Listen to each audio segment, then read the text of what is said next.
ओडिशा प्रदेश माननीय मुख्यमंत्री मोहन चरण माझी एवं भारतीय जनता पार्टी जो केंद्र राज्यर नेतृत्व जो भरोसा विश्वास मो उपर निश्चित भाव मु स्वागत जनइबी एवं पारु पर्यंत प्रयास करी कार्य को ठीक भाव संपादन करने से दृष्टि मु समस्त को मोर तरफ धन्यवाद दूची। समस्या तो अच्छी किंतु आम विगत दिन जो सरकार देखीचु से सरकार ग्राम्य उन्नयन व्यवस्था रे जो प्रकार बेमातृक मनोभाव करिसेंती यशस्वी प्रधानमंत्री नरेंद्र मोदी जो गरीब कल्याण योजना एवं विभिन्न विकासमूलक व्यवस्था करते विभिन्न अर्थ कमिशन से पैसा को भी डायवर्ट करदे।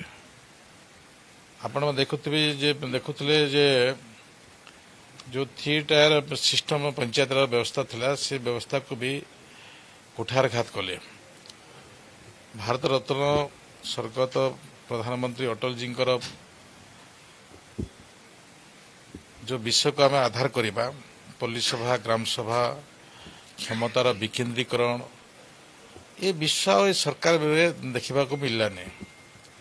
ये विषय को आम जानीचु एवं भारतर यशस्वी प्रधानमंत्री नरेंद्र मोदी जो गरीब कल्याण योजना भितर जो अर्थ आसिला विभिन्न योजना आसिला प्रधानमंत्री आवास योजना कहतु जो प्रकार हेरफेर एवं ओडिशार प्रधानमंत्री घर केंद्र को फेरी जावा ये सब दुखर विषय थिला।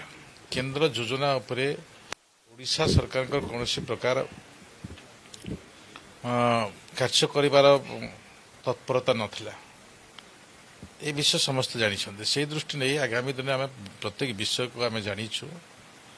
आम गाँव आसीचु गाँव विकास केमिति हेबो गाँ लोक सिद्धांत करेंगे आम केवल सहयोग कर से दृष्टि आगामी दिन में जो 3टी विभाग दि जाइए से विभाग काम ठीक ठाक भाव में हेब बोलिका मोर विश्वास भरसा दूसरी।